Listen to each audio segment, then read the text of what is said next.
les cadeaux. Jésus donne les cadeaux. Jésus. Verset 34.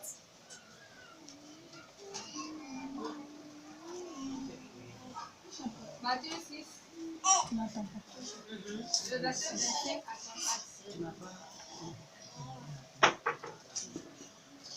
34. C'est pourquoi je vous dis, ne vous inquiétez pas pour votre vie, de ce que vous mangerez, ni pour votre corps, de quoi vous serez vêtus. La vie n'est-elle pas plus que la nourriture? La vie n'est-elle pas plus que la nourriture? Et le corps plus que le vêtement? Et le corps plus que le vêtement? Regardez les oiseaux du ciel. Ils ne sèment, ni ne moissonnent. Ils n'amassent rien dans des greniers. Et votre Père céleste les nourrit. Ne valez-vous pas beaucoup plus que?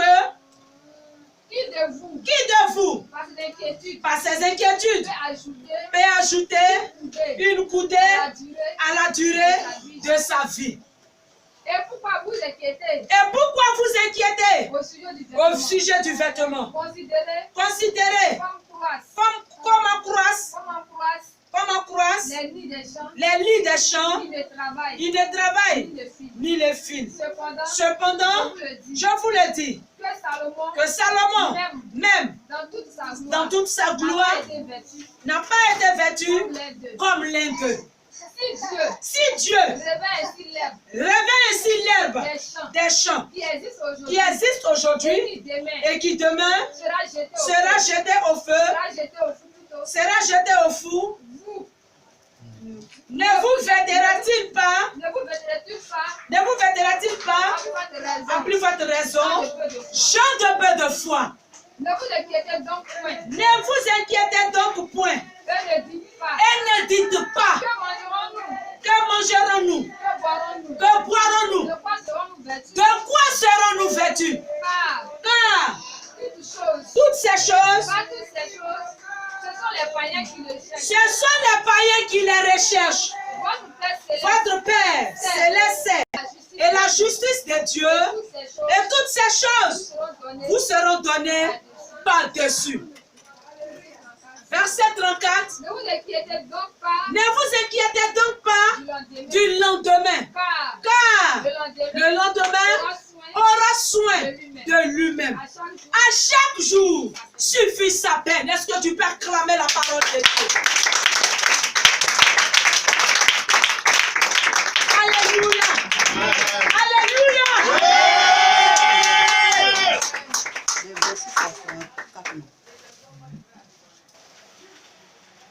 Je vais lire la version Semeur.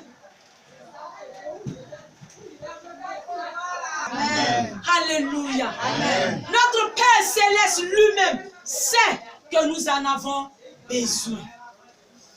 Bien-aimé, le livre de Matthieu, écrit par Matthieu lui-même, qui s'adressait aux Juifs, de comment est-ce que devait préparer le cœur de ce peuple juif-là pour dire le Messie que vous attendiez, il est là.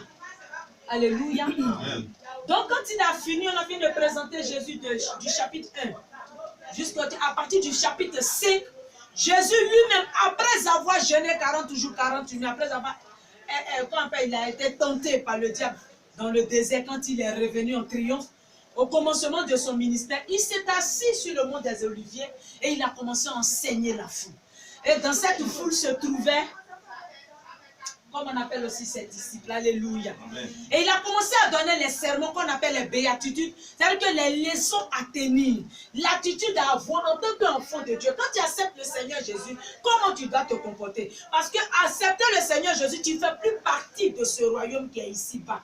Tu fais partie du royaume céleste. Or, lui, il a quitté ce royaume pour venir se donner pour toi et moi, pour que nous soyons sauvés. Donc après, si tu appartiens à une famille, on doit te montrer les principes qui régissent la famille. Comment tu dois vivre dans cette famille. Donc c'est cette éducation-là que le Seigneur est en train de donner à cette foule-là qui est le peuple. Amen. Amen. Amen. Dans le chapitre 5, le chapitre 6 et le chapitre 7, il y a d'autres chapitres aussi qui parlent des principes du royaume. Amen. Amen. Quand on prend le chapitre 5, il dit, heureux ceux qui sont pauvres en esprit. Heureux les débonnaires. C'est-à-dire ceux qui sont faibles, ceux qui sont pauvres, on n'a pas dit pauvres en argent, mais en esprit. Ceux qui sont très intelligents n'hériteront pas le royaume des cieux.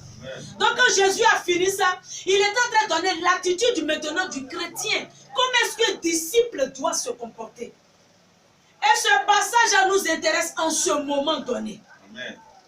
En cette situation qui court, cette situation physique qui nous amène à nous obliger à avoir de l'argent, à nous obliger à avoir une position sociale. Parce que sur le plan humain, si tu n'as pas d'argent, comment tu fais pour couvrir tes dépenses? Comment tu fais pour pouvoir gérer ta famille? Comment tu fais pour te déplacer? Comment tu fais pour pouvoir t'insérer dans cette société de confinement? Alléluia. Amen. Mais ce matin, la parole de Dieu nous interpelle et nous avertit sur quelque chose. L'attitude que nous devons avoir. Quand nous lisons le passage, il y a au moins combien de fois le verbe inquiétude a été répété? 5 à 6 fois. Ne vous inquiétez. Ne vous inquiétez. Ne vous inquiétez. Ne vous inquiétez. Alléluia. Amen. Mais ce matin, bien-aimés, nous sommes aujourd'hui au 5 avril. Il y a les réalités. Les besoins physiques sont là, les charges fixes sont là. Mais le Seigneur a commencé à énumérer cela d'abord. Il dit, ne vous inquiétez. De quoi est-ce que je vais manger? De quoi je vais me vêtir? Comment je vais faire? C'est qu'il connaît les pensées humaines. Alléluia. Amen. Il te connaît. Il connaît le nombre de tes cheveux sur ta tête. Nous sommes là tous les jours. Comment on va faire? Et demain, est-ce que j'ai le transport? Demain, est-ce que je pourrais donner le déjeuner à mon enfant? Demain, est-ce que je pourrais faire ceci? Vraiment, l'argent qui me reste, ça ne me suffit plus. Si je vais faire offrande, qu'est-ce qui va me rester? Est-ce que je pourrais aller? Je vais partir, les gens seront en train de faire. Moi, je vais rester. Mais le Seigneur veut te dire quelque chose ce matin. Amen. Que toutes ces choses, ce sont les païens qui se soucient de ça. Amen. Que Salomon, le grand Salomon dans toute sa gloire, n'a pas été aussi vêtu que le lit des champs. C'est une simple fleur qui brille aujourd'hui et demain sera jetée au feu. Est-ce que toi, tu n'as pas plus de valeur que ces choses-là? Clame le Seigneur Jésus. Est-ce que toi, tu n'as pas plus de valeur que ces choses? Regardez comment il a commencé à toucher. Tu ne peux pas t'excuser face à ce qu'il a dit. De quoi est-ce que je vais manger? Qu'est-ce que je vais manger? Vraiment, ça fait des mois, je n'ai pas encore déposé pain chez le couturier. Depuis, c'est toujours la même chaussure. Regarde comment je suis devenu. L'heure n'est plus à ces choses périssables. Alléluia. Amen. L'heure n'est plus à ces choses périssables. Comme thème, ce matin, je pouvais dire, ne t'inquiète pas, car Christ est au contrôle de ta vie. Amen. Ne t'inquiète pas,